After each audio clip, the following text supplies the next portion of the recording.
Pronto, gente, estamos de volta. Vamos dar sequência aqui aos nossos estudos acerca das competências exclusivas da União. Estamos estudando já nas duas últimas aulas as competências exclusivas da União, anunciadas no artigo 21 da Constituição Federal de 1998. Nós vamos prosseguir a partir do inciso 17 do artigo 21. Estamos vendo aí uma por uma as competências e explicando aquilo que é mais interessante, que é mais comumente cobrado nas provas de concurso. Então, o inciso 17 diz o seguinte: compete à União, e lembre-se sempre que esta competência da União anunciada, essas competências da União anunciadas no artigo 21, são competências exclusivas porque não podem ser delegadas a outros entes federados.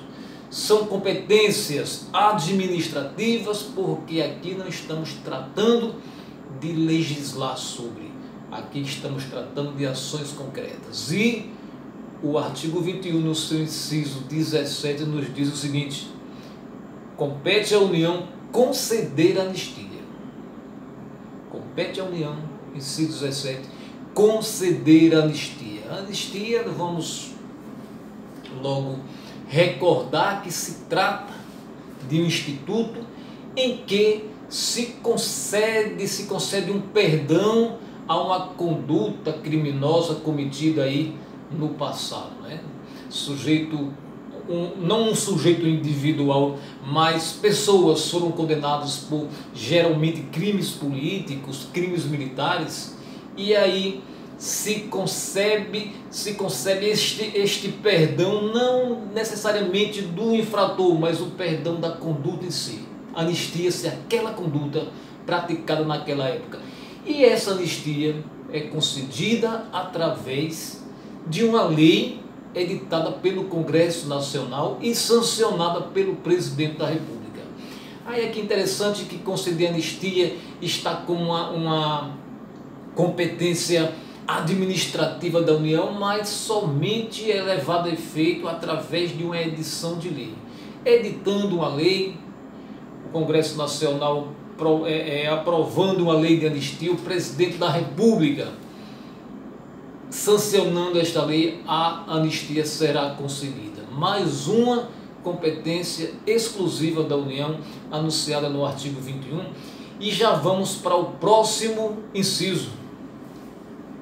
Compete à União planejar e promover a defesa permanente contra as calamidades públicas, especialmente as secas e as inundações.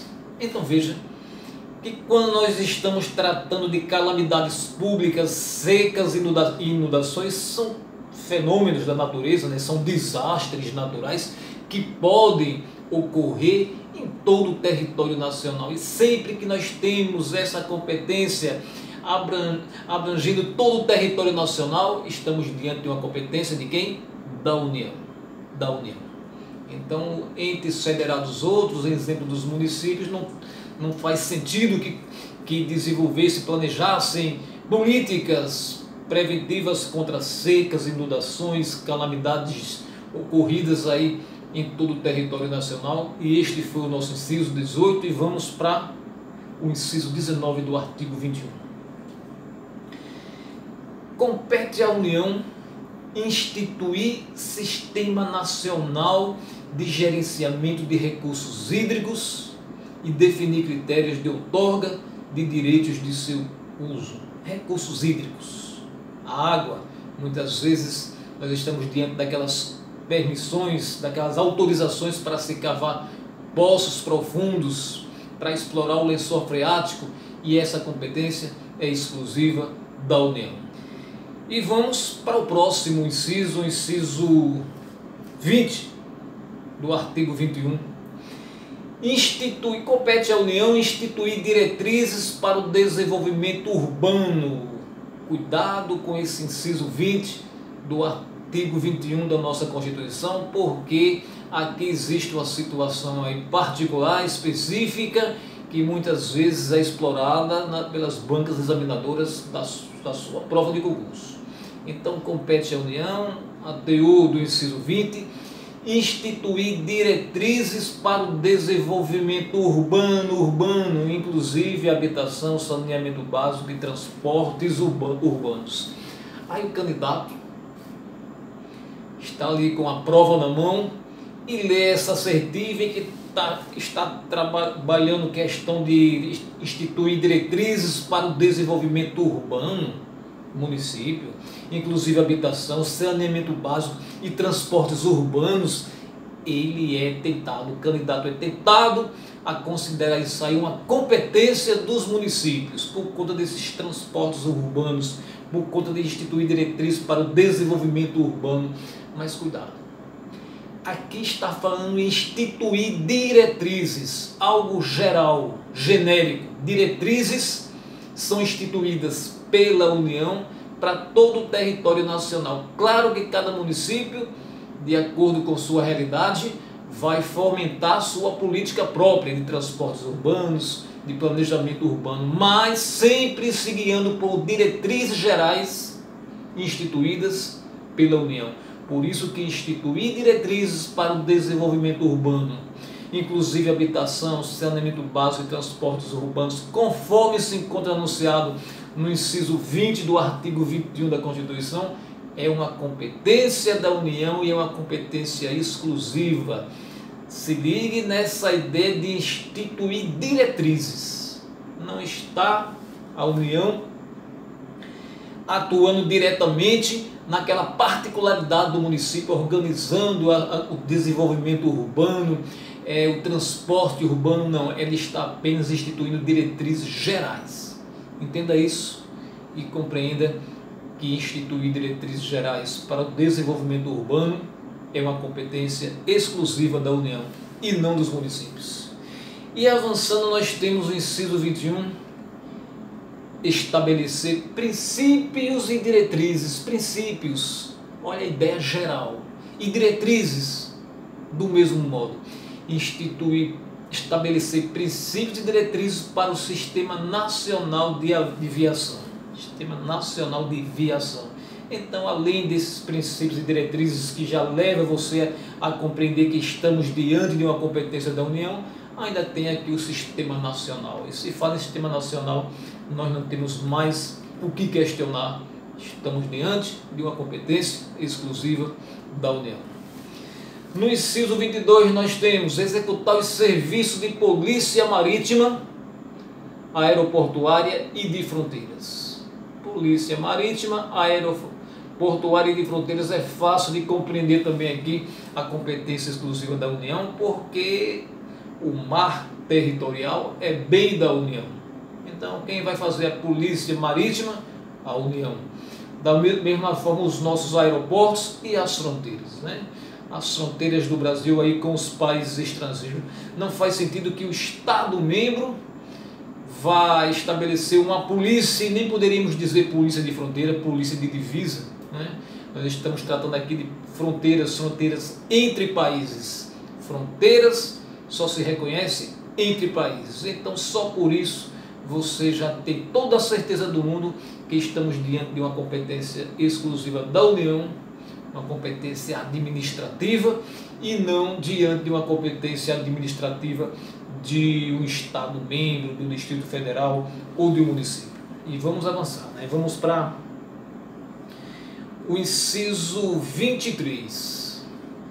Explorar os serviços e instalações nucleares de qualquer natureza e exercer o monopólio estatal sobre a pesquisa, a lavra, o enriquecimento, o reprocessamento, a industrialização e o comércio de minérios nucleares e seus derivados. Atendidos os seguintes princípios e condições, aqui vem uma série de alíneas dizendo quais são os princípios e condições. De antemão, entenda que matéria nuclear é competência exclusiva da União e exerce o monopólio da pesquisa, a lavra, o enriquecimento, o reprocessamento, a industrialização e o comércio de minérios nucleares. Falou em minérios nucleares, falou em energia nuclear, a competência é da União. Tem aqui algumas observações quando diz que este monopólio exercido sobre os minérios nucleares.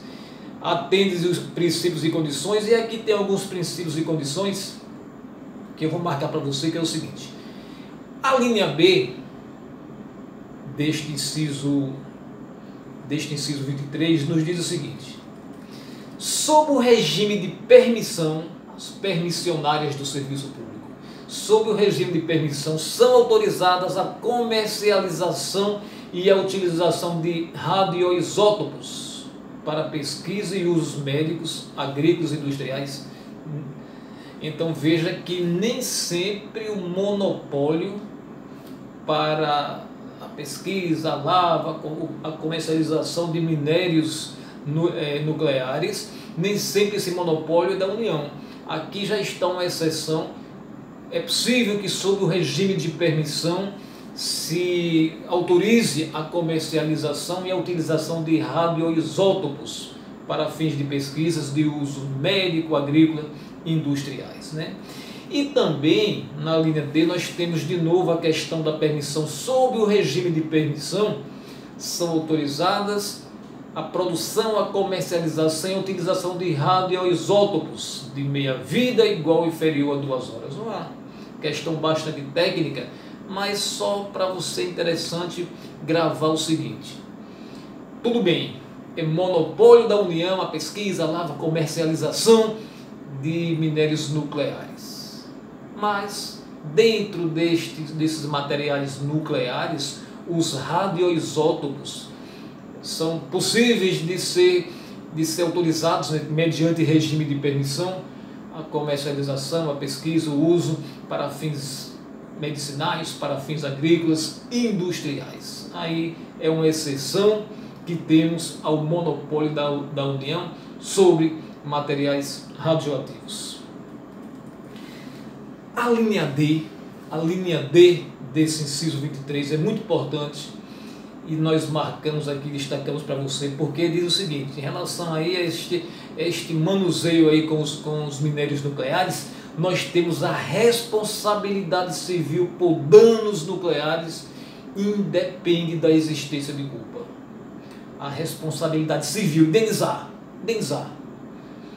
A responsabilidade civil por danos nucleares independe da existência de culpa, seja a União que esteja lidando com este material nuclear, seja particulares nessas situações aqui, que é possível autorizar que o particular lide com esse material nuclear. Se alguém sofreu algum dano por conta deste material nuclear, independentemente de culpa do responsável pelo material nuclear, ele tem que indenizar a vítima ou tem que indenizar as vítimas.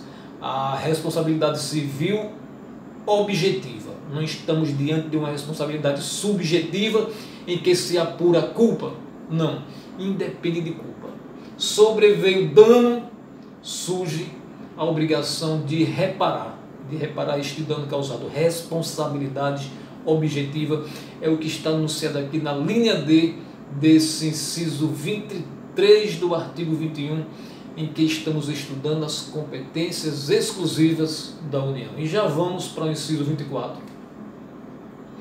Compete à União organizar, manter e executar a inspeção do trabalho. Então, inspeção do trabalho, fiscalização do trabalho é competência da União, e isso aí é bem lógico, não é? Bem tranquilo, e nós já podemos partir para o inciso 25, que é o último aqui por nós estudado neste artigo 21, o último inciso do artigo 21 sobre as competências exclusivas da União. Artigo 25, compete à União estabelecer as áreas e as condições para o exercício da atividade de garimpagem. Compete à União estabelecer as áreas e as condições para o exercício da atividade de garimpagem em forma associativa. Então, de repente, o candidato poderia assim ficar confuso e achar que o garimpo, o ouro, o minério encontrado lá no estado do Pará seria o Pará a ter essa competência de estabelecer as áreas e as condições para o exercício da atividade de garimpagem. Lembre que todos os minérios são bens da União. Por isso que a competência exclusiva para estabelecer as regras e as condições para o exercício da atividade de garimpagem em forma associativa é uma competência da União. Gente, por aqui nós encerramos o estudo desse artigo 21, que trata das competências exclusivas da União, as competências administrativas, e na próxima aula nós estaremos estudando o artigo 22 e aí veremos as competências privativas da União para legislar. Não estaremos mais, como agora fizemos, trabalhando competências administrativas. Na próxima aula vamos estudar as competências legislativas, as competências administrativas estudadas nesta aula. No artigo 21, são competências exclusivas da União, e as competências legislativas que estudaremos na próxima aula, no artigo 22 da Constituição, são competências privativas da União. Você vai ter que marcar essa diferença entre o que seja competência exclusiva da União e competência privativa. Isto é assunto para a próxima aula, eu aguardo você. Inclusive eu peço que, se você gostou dessa aula, aproveita para se inscrever no nosso canal, curtir este vídeo e até o próximo encontro.